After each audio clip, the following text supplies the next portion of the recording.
आज मैं आपको बताने जा रहा हूँ 11th क्लास में पोल साइंस के पेपर यानी कि राजनीतिक विज्ञान का जो पेपर है दोस्तों किस तरीके से आता है। तो ये हिंदी मीडियम में पेपर है दोस्तों। तो देखते हैं, आप यहाँ देख सकते हैं सामान्य निर्देश, जिसमें आपको बताया जाता है कि कुल कितने प्रश्न आएंगे और कितने से कितने नंबर तक के जो प्रश्न है दोस्तों, ठीक है, उसका लेवल क्या रहा है।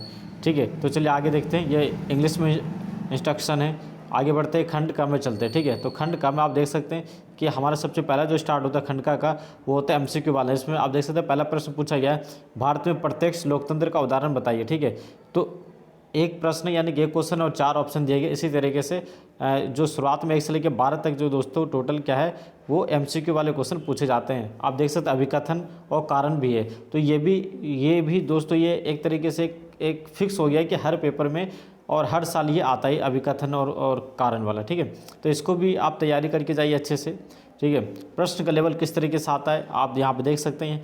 तो 7वां प्रश्न है, तो आराम से इससे भी आप तैयारी कर सकते हैं। ठीक है, ताकि आपको अंदाज़ा मिल जाए कि जो फाइनल पेपर होते हैं दोस्तों उसमें किस तरीके से जो क्वेश्चन है वो आते हैं। ठीक है, प्रश्न किस तरीके से दिए जाते हैं। ठीक है, आगे बढ़ते हैं। अभी एमसीक्यू वाला चला दोस्तों। ठीक है, बहुविकल्पी प्रश्न चला, इसमें से 1 सवाल और 4 विकल्प। ठीक है, जिनमें से आपको एक सही विकल्प पर क्या करना, आपको टिक लगा देना है। तो टोटल 12 क्वेश्चन हो गए एमसीक्यू वाले ख़त्म। ठीक है, अब आता है खंड ख। तो इसमें 2-2 नंबर के क्वेश्चन स्टार्ट हो गए दोस्तों। राष्ट्रवाद के विभिन्न आयाम कौन कौन से, इसके बारे में पूछा जा रहा है। संविधान में संशोधन की आवश्यकता क्यों पड़ती है, इसके बारे में पूछा जा रहा है।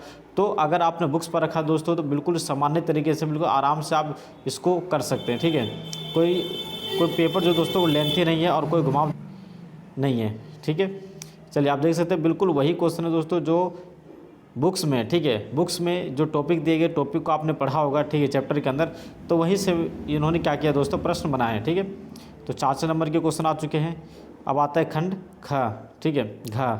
ठीक है, तो यहाँ पे इन्होंने एक पैराग्राफ भी दिया। पैराग्राफ से आपको क्या करना है, आपको जवाब देना है। ठीक है, तो आप इसको पढ़ लीजिए पहले, बिल्कुल आराम से तसल्ली से पढ़ लीजिए। फिर उसके बाद आपको प्रश्नों के उत्तर बहुविकल्प जो दिए हैं उसमें से एक टिक लगा देना है। ठीक है, तो देखिए दोस्तों इस तरीके से उम्मीद है कि आपको कुछ मदद मिल रही होगी, कुछ हेल्प हो रही होगी आपको इस वीडियो से।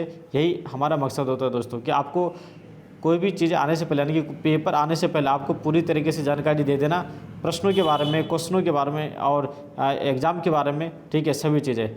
तो आपको चैनल पे सीबीएसई बोर्ड के जो नोटिस है वो भी आपको अपडेट होते रहते हैं। ठीक है, कब पेपर हो रहा है, कब नहीं हो रहा है। ठीक है, जो भी चीज़ें आती रहती है दोस्तों आपको अपडेट कर दिया जाता है। ठीक है, इस चैनल पर आपको हर क्लासेस के आपको पेपर मिल जाएंगे। ठीक है, जो भी एग्जामिनेशन हुए हैं, ठीक है, कितने भी सालों के, वो अलग अलग आपको यहाँ पे देखने को मिलेंगे। 6th 7th 8th 9th 10th 11th 12th BA NIOS सभी के पेपर आप इस चैनल पे देख सकते हो, उपलब्ध है। ठीक है, तो आप देख सकते हैं यहाँ पे देखो कितने आराम से उन्होंने क्वेश्चन पूछा है, बढ़िया क्वेश्चन पूछा है। भारत का संविधान बनने में कितना समय लगा, तो ये कोई भी कर सकता है दोस्तों। ठीक है, तो ये ध्यान रखिए कि पेपर हार्ड नहीं आता है। अगर आप इस जो मैं आपको दिखा रहा हूँ आप इस पेपर को भी अगर सॉल्व कर लेंगे तो इनमें से भी काफ़ी क्वेश्चन दोस्तों आपको देखने को मिलेगा, क्योंकि हर साल वही चीज़ें घुमा फिरा के वो पूछते हैं। ठीक है, बस ये होने कि कॉन्सेप्ट आपको पूरा होना चाहिए। कॉन्सेप्ट का मतलब दोस्तों हर टॉपिक आपको क्लियर तरीके से बिल्कुल याद नहीं होनी चाहिए, ताकि आप प्रश्न घूमते ही आप उसका जवाब उसी तरीके से दे पाएँ। ठीक है, तो अब बिल्कुल एंड होने पे आ चुका है दोस्तों। देख लीजिए, ये दृष्टिहीन व्यक्तियों के लिए है, उन विद्यार्थियों के लिए है जिनकी देखने में क्षमता थोड़ी कम है। उसके बाद आता है खंड अड़ा। तो इसमें आप देख सकते हैं यहाँ पे कुछ चीज़ों को डिस्क्राइब करने के लिए इन्होंने कहा है कि आप इसको क्या करना है, डिस्क्राइब करना है। तो आप डिस्क्राइब भी कर दीजिए।